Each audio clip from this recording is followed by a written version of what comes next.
So we finally got some exciting Fable news. Let's look into this.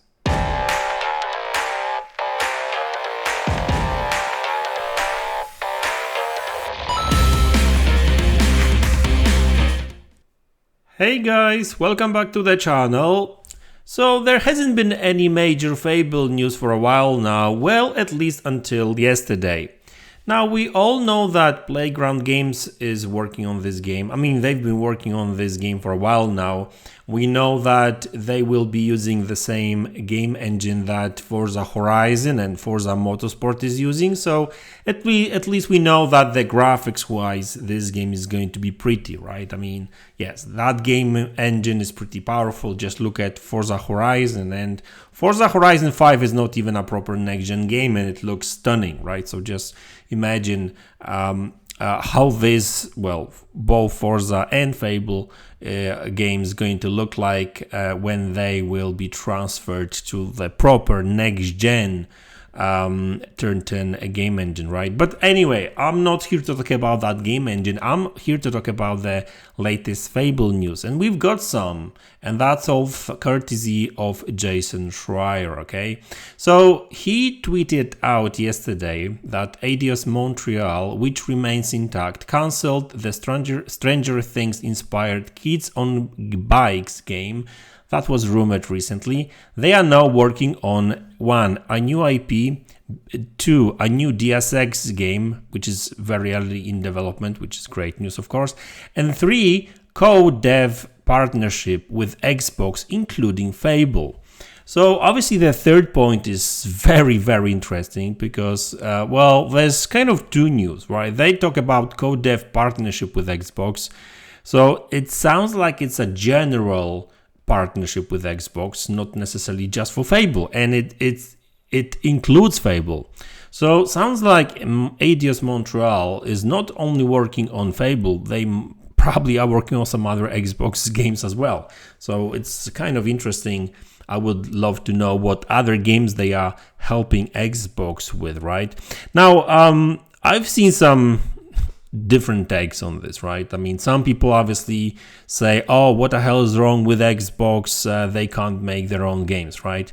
Which is kind of, well, disingenuous really, because like every bigger studio in the industry is using help of other support studios, right? I mean, it has nothing to do with Xbox. Like every single bigger studio does it, right?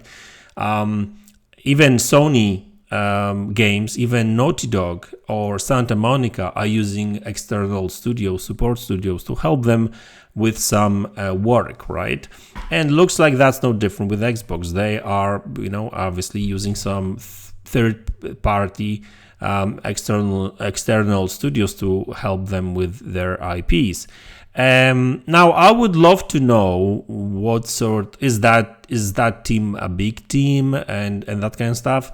They talk about co-dev partnership, so it sounds like a little bit more than just a support role. But I would still think that Playground Games would have like a leading role in this project, I would say. I know that they've been hiring a lot of game development people lately. Also, they've been hiring some people that used to work on Fable games in the past as well. I mean, they are based in UK at the end of the day.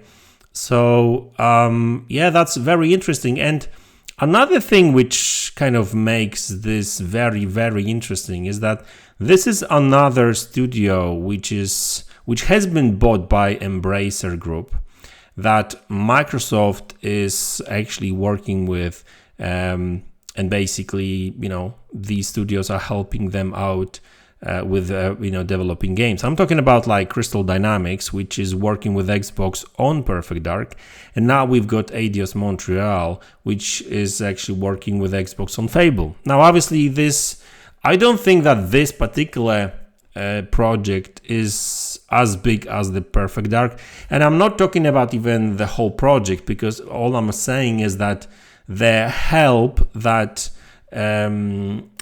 Perfect Dark team is getting from Crystal Dynamics is probably bigger than what Playground Games is getting from Eidos Montreal, because Well, I don't think Crystal Dynamics is working on any other game. I think, oh, hold on, actually they did announce Tomb Raider, right?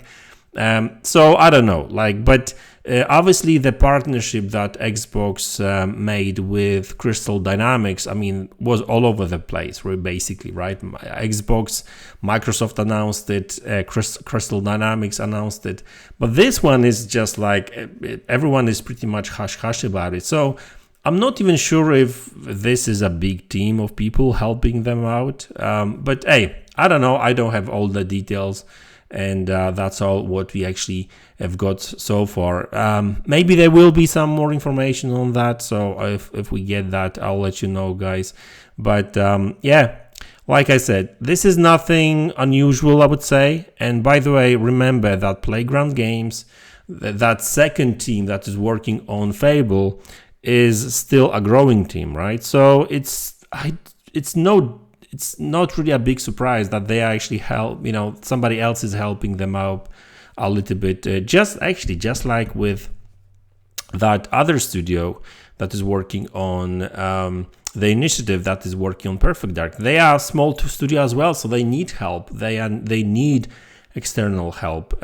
So yeah, I mean, I'm not sure how that's going to end up really, because I've already noticed some people actually suggesting that maybe the whole partnership will end up with acquisition, and some people are really convinced that if it wasn't for Xbox Activision deal that is actually under quite tight scrutiny right now of these regulators, a lot of people speculate that Microsoft would probably buy both Crystal Dynamics and Eidos Montreal from Square Enix instead of Embracer Group, right? But they couldn't do it because their hands are tied right now with that Xbox Activision deal, which is sad, to be honest with you, because I would love these studios to be under Xbox umbrella, because there's like a ton of great IPs like Tomb Raider, like Legacy of Kain, and like even DSX, right? Imagine all these games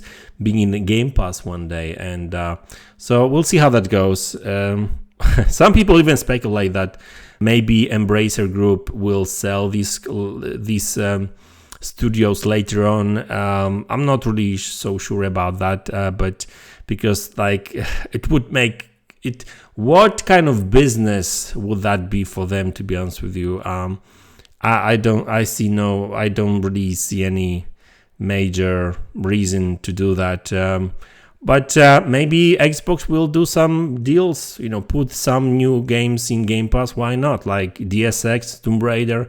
They don't have to be exclusive to Xbox. Just make a deal with Embracer Group and put these games in Game Pass. I would be more than happy with that. But we'll see how that goes anyway. So that's the news, guys. We still don't know when Fable is coming out. Probably 2024, maybe 2025. This game is going to be it's going to be a while until we see that game. So we'll see. But anyway, guys, that's the video. Thanks a lot for tuning in. Thanks for support. I really appreciate it. Don't forget to share, subscribe, like the video if you did enjoy it. And I will see you all in the next one. Take care.